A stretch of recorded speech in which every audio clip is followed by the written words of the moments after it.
Halo anak-anak, bagaimana kabar kalian semuanya? Hari ini adalah pertemuan keempat kita untuk mata pelajaran kimia, khususnya di kelas 12 MIPA semester 1 tahun ajaran 2020-2021. Pada pertemuan kali ini, kita akan melanjutkan pembelajaran kita ya. Jadi pada pembelajaran sebelumnya atau pada pertemuan sebelum-sebelumnya kita sudah membahas mengenai sifat koligatif larutan non-elektrolit. Nah, jadi pada pertemuan kali ini kita akan melanjutkan pada sifat koligatif larutan elektrolit ya. Nah, oke, langsung saja kita mulai pembelajaran kita.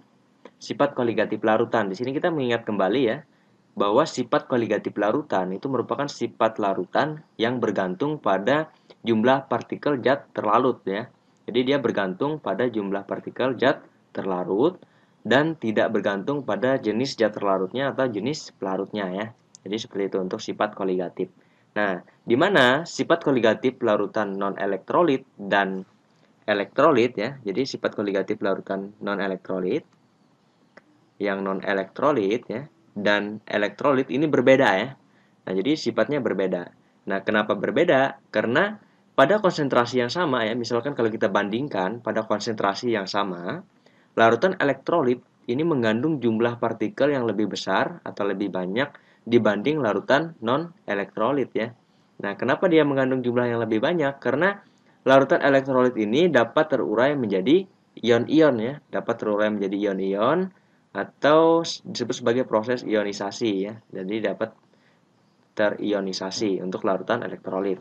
Nah, untuk pengertiannya sendiri, larutan non-elektrolit itu merupakan larutan yang tidak dapat mengantarkan arus listrik ya. Dimana kalau dia dilarutkan ke dalam air ya, dia terurai menjadi molekul-molekulnya saja. Sedangkan larutan elektrolit ini merupakan larutan yang dapat mengantarkan arus listrik ya. Ketika dilarutkan ke dalam air, larutan elektrolit akan terurai menjadi ion-ion ya. Nah, disebut sebagai ionisasi ya. Jadi proses ionisasi. Makanya untuk larutan elektrolit dia jumlah partikelnya lebih besar dibanding yang non-elektrolit ya karena dia terjadi ionisasi. Nah, karena terjadi ionisasi, maka pada sifat koligatif larutan elektrolit ya, untuk persamaannya itu ada faktor pengali tambahan ya, yaitu disebut sebagai faktor Van Hoff ya. Jadi disebut sebagai faktor Van Hoff atau disimbolkan sebagai I ya. Di rumusnya ini ya.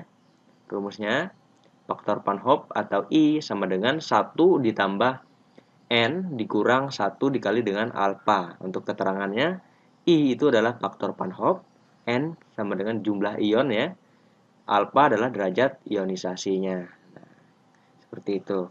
Nah, jadi dalam larutan elektrolit ya itu ada jenisnya, ada yang namanya elektrolit kuat dan ada yang namanya elektrolit lemah ya. Nah, elektrolit kuat ini merupakan elektrolit yang terurai sempurna ya, atau ketika dilarutkan dalam air dia akan terurai semuanya menjadi ion-ion. Nah, karena dia terurai sempurna, maka alfanya atau derajat ionisasinya adalah sebesar 1 ya untuk elektrolit kuat. Kalau elektrolit lemah ya, dia terurai sebagian. Nah, jadi dia hanya sebagian yang terurai di mana alfanya sebesar kurang dari 1 ya. Untuk contohnya kalau elektrolit kuat misalkan NaCl ya, HCl, H2SO4 ya. Kalau elektrolit lemah contohnya seperti C3COH ya. Seperti itu. Atau asam oksalat ya contohnya.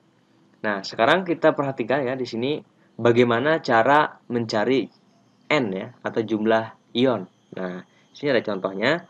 Misalkan kita punya 1 mol NaCl ya. 1 mol NaCl ini kita reaksikan ya dalam air, maka dia akan terurai ya menjadi 1 mol Na+.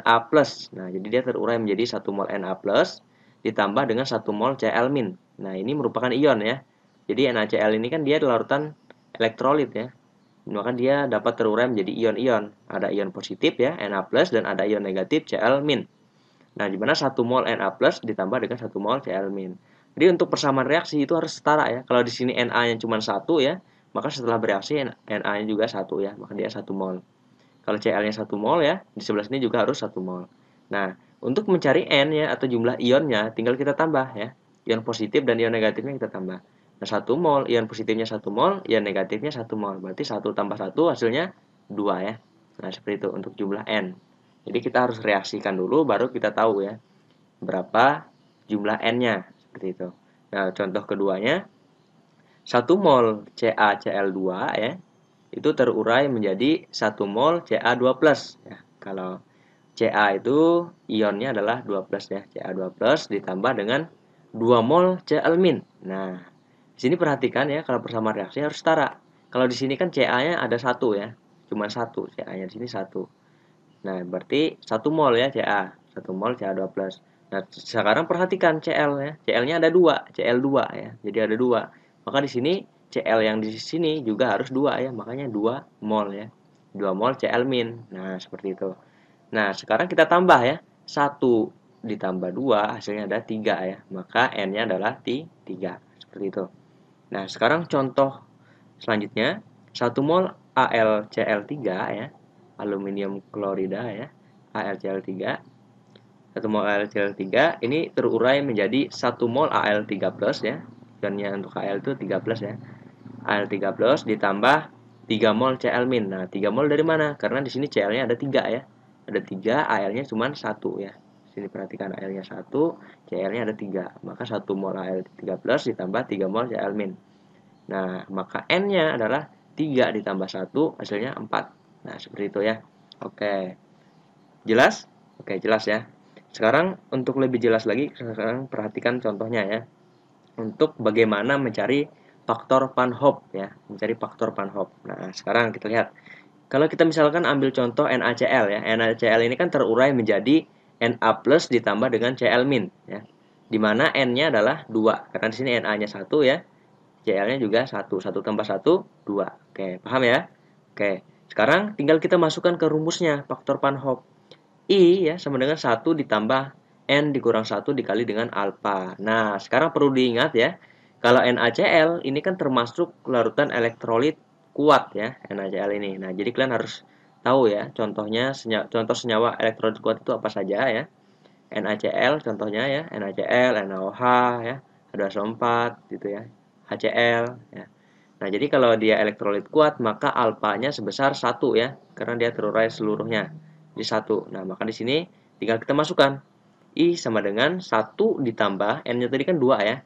2 dikurang 1 dikali alfanya 1, karena dia elektrolit kuat. Tinggal kita hitung ya. 2 kurang 1 adalah 1. 1 tambah 1, 2. 2 kali 1, 2 ya. Jadi sebesar 2 ya. Nah, dapat ya. Seperti itu untuk mencari faktor Van Hoff. Nah, jadi untuk NaCl faktor Van Hoff-nya adalah 2 ya. Oke, sekarang contoh untuk yang elektrolit lemah ya. Misalkan asam asetat CH3COH ya. Ini terurai sebagian menjadi CH3CO- ditambah H+ ya. Nah, seperti itu. Untuk alfa ya, alfa derajat ionisasi dari asam asetat itu sebesar 0,04 ya. 0,04. Nah, dia kurang dari 1 ya, karena dia hanya terurai sebagian. Di mana N-nya bisa kita cari ya. Di sini kan 1 ya. Nah, CH3CO-nya 1, H+-nya juga 1. 1 tambah 1, 2. Maka N-nya adalah 2. Tinggal kita masukkan ke rumus. I sama dengan 1 ditambah N-nya tadi kan 2. 2 dikurang 1 dikali alfanya sama dengan 0,04 dikali 0,04. Kalau kita hitung hasilnya adalah 0,8 ya. Jadi seperti itu. Oke. Untuk mencari faktor Van Hoff, paham ya? Oke, kalau sudah paham, kita akan lanjutkan. Oke, sekarang kita lanjut pada rumus ya. Rumus sifat koligatif larutan elektrolit. Nah, untuk konsepnya ya, untuk konsep sifat koligatif larutan ya, elektrolit dan non-elektrolit itu konsepnya sama. Cuman untuk yang elektrolit ini ada tambahan faktor pengali ya. Jadi dia dikali dengan faktor Van Hoff-nya. Nah, jadi cuma tambahan itu saja untuk konsepnya. Kalau konsepnya itu sama ya, konsepnya. Untuk konsep penurunan tekanan uapnya, kenaikan titik didih ya, penurunan titik beku, tekanan osmotik, konsepnya sama. Yang membedakan hanya faktor pengali Van Hoff-nya ini saja ya. Oke, seperti itu. Nah, untuk rumusnya, penurunan tekanan uap ya, itu delta P sama dengan P0 ya, tekanan uap pelarut murni, dikali dengan fraksi mol terjat terlarut, dikali dengan faktor Van Hoff ya. Untuk kenaikan titik didih, delta TB ya, delta TB sama dengan KB ya, dikali dengan M ya, molalitas dikali dengan faktor Van Hoff ya, Kb. Nah, dikali Kb kali M kali dengan molalitas atau faktor Van Hoff-nya. Oke, jadi ini rumusnya, atau bisa juga diuraikan ya untuk M-nya ya, molalitasnya itu menjadi gram per mr dikali dengan 1000 per P dikali Kb ya, dikali dengan I. Nah, kalau Kb ini kan tetapan ya, tetapannya. Nanti ada dikasih tahu Kb-nya berapa ya, tetapannya berapa. Oke. Nah, untuk penurunan titik beku delta Tf ya, itu sama dengan delta Tf sama dengan Kf ya, tetapan ini tetapannya Kf dikali dengan M dikali dengan I ya. Atau kalau M-nya ini diuraikan ya menjadi gram per mr dikali 1000 per P dikali dengan Kf dikali I. Seperti itu ya, sama aja. Nah, sekarang tekanan osmotik. Tekanan osmotik P sama dengan M kali R kali T dikali I. Nah, jadi yang membedakan itu adalah faktor Van Hoff-nya ini ya. Faktor Van Hoff ini yang membedakan untuk persamaan larutan sifat koligatif larutan elektrolit dan non elektrolitnya. Oke. Jadi seperti itu untuk rumusnya. Paham ya, rumusnya ini harus dihafal ya, diingat. Oke, selanjutnya kita lanjut pada pengaplikasiannya atau contoh soalnya ya. Oke, di sini saya sudah buat 2 soal ya. Contohnya. Nah, untuk soal pertama, gambar diagram PT ya. Ini adalah gambar diagram PT atau diagram tekanan versus suhu ya. Tekanan versus suhu atau diagram 3 fasa ya. Nah, jadi di sini ada P ini tekanan dan T ini suhunya. Nah, di mana pada diagram ini seperti kalian lihat ya, ada H2O sebagai pelarut ya atau air itu sebanyak 100 gram ya.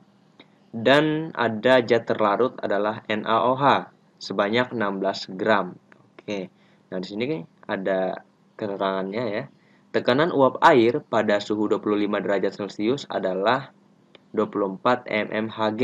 Nah, jadi tekanan uap airnya. Tekanan uap air 24 derajat Celcius atau P0-nya ya. Tekanan uap pelarut murninya adalah 24 derajat Celcius, 24 mmHg ya.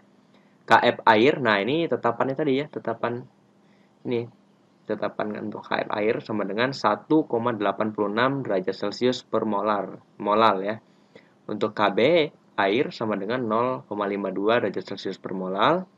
Untuk R ya sama dengan tetapan gas ideal ya, 0,082 liter atm mol pangkat negatif 1 Kelvin pangkat negatif 1.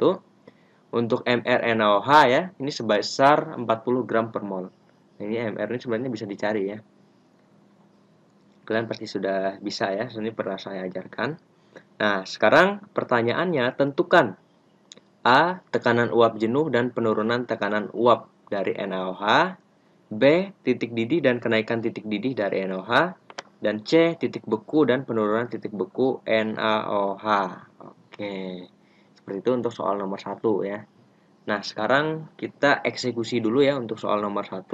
Nomor 2 nanti kita bahas. Oke, sekarang kita eksekusi dulu untuk yang nomor 1. Oke, dari soal nomor 1 kita akan jawab yang A terlebih dahulu ya. Kita jawab yang A. Nah, yang A tadi apa ya? Nah, ini dia. Tekanan uap jenuh dan penurunan tekanan uap NaOH. Oke. Tekanan uap jenuh dan penurunan tekanan uap. Nah, jadi yang A ini yang ditanya adalah P ya. P dan delta P. Nah, ini yang ditanya ya. Oke. Dari NaOH.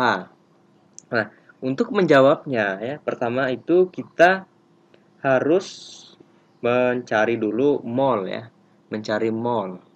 Nah, kita harus cari dulu mol NaOH nya berapa ya, jadi mol zat terlarutnya itu berapa. Nah, mol itu kan rumusnya gram per mr ya. Nah, jadi gram, berapa gram NaOH tadi? NaOH itu sebesar 16 gram ya, 16 gram dibagi mr-nya adalah 40 ya, 40 gram per mol. Nah, ini mol nanti hasilnya. Oke, 16 bagi 40 hasilnya adalah 0,4 mol ya. Nah, Untuk mol NaOH sudah dapat ya. Sekarang kita cari mol pelarutnya. Mol pelarutnya berapa? Mol H2O ya. Nah, H2O gram per mR ya. Gramnya jadi berapa untuk air? Gramnya adalah 100 ya. 100 gram dibagi mR air itu adalah 18 gram per mol ya. Nah, ini hasilnya adalah 5,56 ya mol. Oke. Nah, kalau sudah kita dapat ya mol dari zat terlarut dan pelarutnya, selanjutnya kita cari fraksinya ya. Kita cari fraksi molnya. Nah, kita cari fraksi mol dari zat terlarutnya. Oke, kita cari dulu ya fraksi mol zat terlarutnya. Nah, untuk fraksi mol zat terlarut itu adalah NT dibagi NT ditambah NP ya. NP. Nah, NT itu adalah mol zat terlarut ya. NP itu mol zat pelarut. Oke, sekarang kita masukkan. NT mol zat terlarutnya sebesar 0,4 mol ya. Nah, ini NT ya. Ini NT. Yang ini NP ya. Oke, paham ya? NT 0,4 mol. 0,4 ya. Dibagi NT lagi 0,4 ditambah NP-nya berapa? 5,56 ya. Nah, hasilnya ya kalau kita hitung itu sebesar 0,4 dibagi 0,4 tambah 5,56 adalah 5,96 ya. 5,96. Nah, kalau kita bagi hasilnya adalah 0,07 ya. Oke, jadi XT-nya adalah 0,07. Nah, setelah kita dapat XT ya, sekarang kita hitung delta P ya. Nah, kita hitung delta P-nya. Delta P sama dengan rumusnya adalah XT ya dikali P0 ya dikali dengan faktor Panhoff-nya ya I. Oke. Nah, di sini kan ada faktor Panhoff ya. Kita cari dulu faktor Panhoff dari NaOH ya. NaOH ini dia akan terurai menjadi Na plus ditambah dengan OH min ya. OH min. Nah, ini kan Na-nya 1, OH-nya juga 1 ya, maka di sini 1, di sini juga 1. N-nya berapa kalau kayak gitu? N-nya sama dengan 1 tambah 1, 2 ya. Oke, NaOH dia termasuk elektrolit kuat ya dia karena dia terurai seluruhnya ya. Nah, bisa diperhatikan ini. Dia terurai menjadi Na plus dan OH min. Jadi dia terurai sempurna, maka alfanya sama dengan 1 ya. Nah, karena kayak gitu, kita hitung I-nya sama dengan 1 ditambah N dikurang 1 dikali alfa sama dengan 1 ditambah 2 kurang 1 kali 1. Hasilnya adalah 2 ya. Nah, jadi I-nya adalah 2. Oke, sekarang kita masukkan ke rumus ya. Kita masukkan ke rumus XT. XT-nya kita dapat tadi ya 0,07. Berarti 0,07 kita kali P0. P0-nya berapa? P0-nya tadi kan kita ketahui 24 mmHg ya. Tekanan uap pelarut murninya adalah 24 mmHg ya. Dikali dengan faktor Panhoff-nya adalah 2. Nah, maka hasilnya delta P sama dengan 0,07 kali 24 ini kali 2 hasilnya adalah 3,36 mmHg ya. mmHg. Oke. Nah, berarti untuk yang delta P sudah terjawab ya. Penurunan tekanan uapnya sudah terjawab sebesar 3,36 mmHg. Nah, sekarang kita cari tekanan uap tekanan uap zat terlarutnya berapa? Oke. Tinggal kita masukkan rumus P. Nah, P itu sama dengan P0 ya, tekanan uap pelarut murninya dikurang dengan delta P. Oke. Maka hasilnya sama dengan 24 mmHg ya dikurang 3,36 mmHg. Nah, ini berapa nih? 24 kurang 3,36. Maka hasilnya adalah 20,64 mm Hg. Oke, dapat ya. Nah, jadi yang A sudah dapat ya. Sudah dapat untuk P dan delta P. Jadi seperti itu caranya ya. Nah, sekarang kita lihat dulu ke soalnya. Nah, jadi tekanan uap jenuh dari NaOH sebesar 20,64 ya. Dan penurunan tekanan uap NaOH-nya sebesar berapa tadi? 3,36 mmHg ya.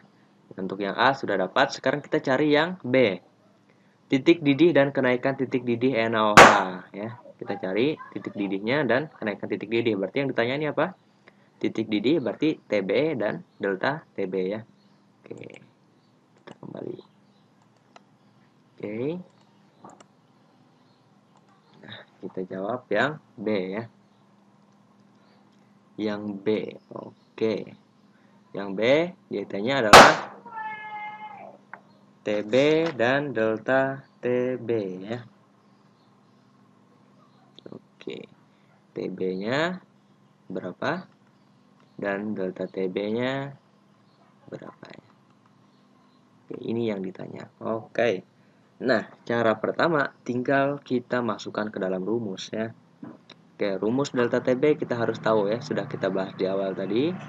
Untuk larutan elektrolit ya, maka dia adalah M dikali KB dikali dengan faktor Van Hoff ya, sama dengan gram ya, ini kita sederhanakan ya, M ini molalitas ya, gram per mr dikali 1000 per P ya, pelarut, dikali KB dikali faktor Van Hoff. Oke, gram. Nah, NaOH-nya berapa gram tadi? Ingat ya, NaOH-nya tadi, NaOH-nya 16 gram ya. Berarti 16 gram dibagi 40 ya, 40 gram per mol, ini mr-nya ya, dikali 1000. Nah, pelarutnya tadi berapa? 100 gram ya, berarti dia dibagi 100. Nah, dikali KB-nya berapa? Kalau untuk TB tadi, KB-nya adalah 0,52 derajat Celcius per molal ya. Nah, dikali faktor Van Hoff-nya, NaOH sudah kita cari ya tadi, faktor Van Hoff-nya sebesar 2 ya, kali 2. Nah, sama dengan 16 dibagi 40, 0,4 ya, 0,4 mol ya, ini sorry, 0,4 mol dikali 1000 per 100 itu 10 ya, 10 dikali 0,52 derajat Celcius per molar kali 2. Oke. Nah, di sini molnya bisa kita coret ya. Nah, hasilnya adalah kalau kita hitung 0,4 kali 10 kali 0,52 kali 2 adalah 4,16 derajat Celcius ya. Oke, maka didapat delta TB-nya adalah 4,16 derajat Celcius. Kenaikan titik didihnya sebesar 4,16 derajat Celcius. Nah, ini sudah dapat ya. Sekarang kita cari TB-nya atau titik didihnya berapa. Oke. Nah, rumus TB itu sama dengan TB derajat ya. Nah, titik didih pelarut murninya ditambah dengan delta TB. Nah, delta TB sama dengan titik didih pelarut murni. Nah, kalau pelarut murninya tadi kan apa? Pelarut murninya kan air ya, H2O. Titik didih H2O itu TD-nya sama dengan 100 derajat Celcius ya. Nah, maka di sini bisa kita tulis 100 derajat Celcius ditambah delta TB-nya berapa? Nah, ini delta TB ya. 4 tambah 4,16 derajat Celcius ya. Nah, setelah kita tambah, maka hasilnya adalah TB sama dengan 104 ya. 104,16 derajat Celcius. Nah, maka kenaikan titik didihnya sebesar 104,16 derajat Celcius dan kenaikan titik didihnya sebesar 4,16 derajat Celcius. Oke, paham ya? Paham? Oke.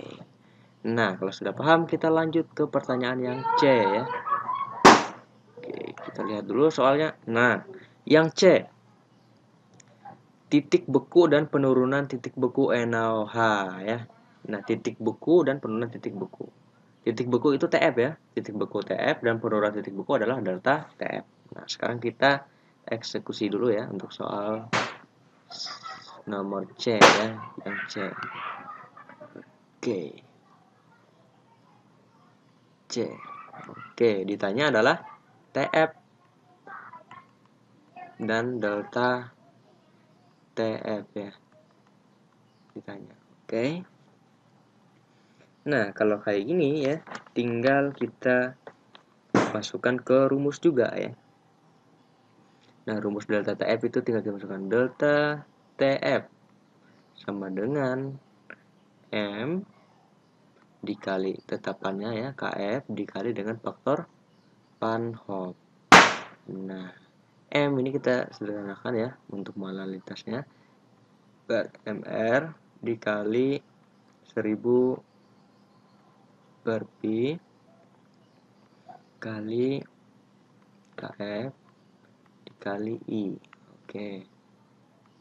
Gramnya berapa? 16 gram ya. 16 gram yang NaOH tadi ya. Dibagi MR-nya 40 gram per mol. Ya. Dikali 1000 per 100 ya. Dikali KF-nya berapa? KF-nya adalah 1,86 ya. Udah dikasih tahu tadi ya. Derajat Celcius per molar ya.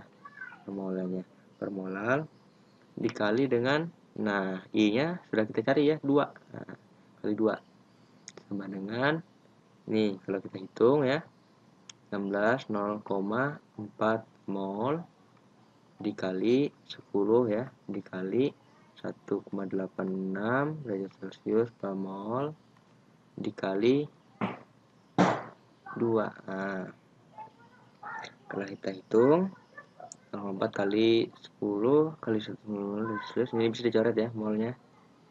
Nah, jadi sisa hasilnya adalah 14,88 derajat Celcius ya. Maka delta TF sama dengan 14,88 derajat Celcius. Nah, ini udah dapat ya. Penurunan titik bekunya sebesar 14,88 derajat Celcius. Sekarang kita cari titik bekunya ya. TF-nya. TF sama dengan TF derajat ya, titik beku pelarut murninya dikurang delta TF ya, penurunan titik bekunya. Nah, ini tinggal kita masukkan. TF derajat itu kan kalau dia air ya, H2O, TF titik bekunya ya, titik TF-nya sama dengan 0 derajat Celcius ya. Nah, maka 0 derajat Celcius dikurang delta TF-nya 14,88 derajat Celcius. Hasilnya adalah negatif ya, negatif 14,88 derajat Celcius. Nah, jadi titik bekunya ya, titik beku dari NaOH sebesar 16 gram tadi yaitu negatif 14,88 derajat Celcius seperti itu ya. Oke.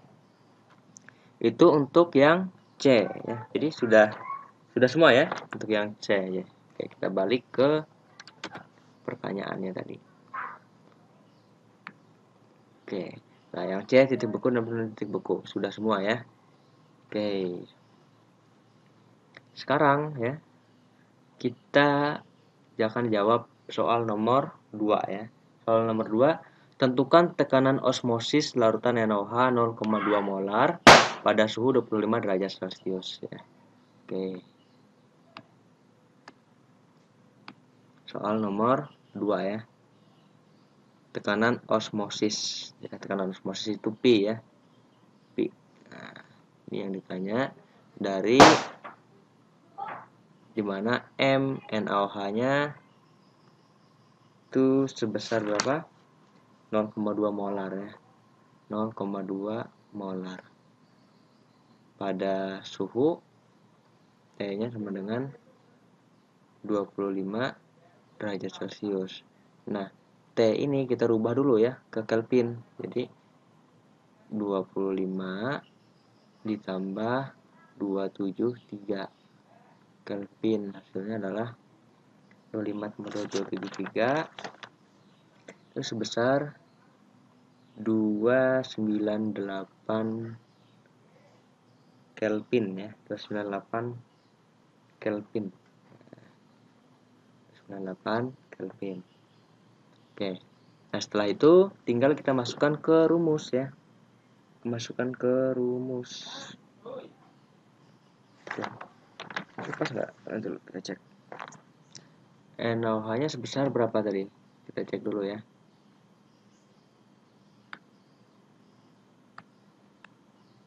NaOH-nya sebesar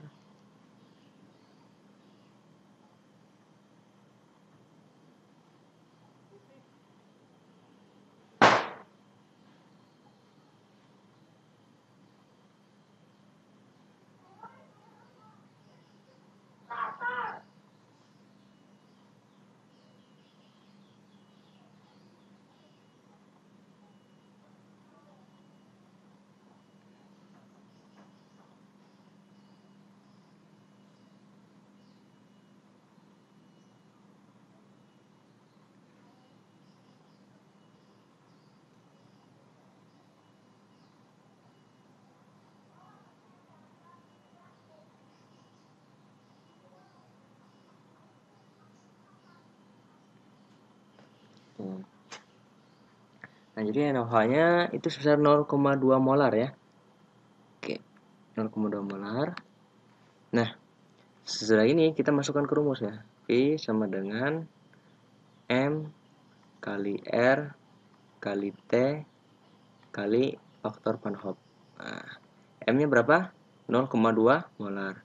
0,2 molar dikali R-nya 0,082 liter ATM mol negatif 1 Kelvin negatif 1 ya, dikali T-nya 298 Kelvin dikali faktor Van Hoff-nya 2 ya, oleh NaOH tadi. Nah, sekarang tinggal kita hitung ya. Nah, ini 0,2 molar. Molar ini bisa juga diganti jadi mol per liter ya. Nah, bisa. Nah, ini kan mol per liter. Molnya ada di atas dan di bawah. Ini bisa dicoret ya. Terus liternya ini di bawah ya. Ini negatif, ini positif, bisa dicoret juga. Terus Kelvinnya ini bisa dicoret. Nah, sisanya adalah ATM ya. Maka di sini kalau kita hitung 0,2 kali ini 0,082 kali 298 kali 2 hasilnya adalah 9,7744 ATM. Nah, jadi sebesar itu.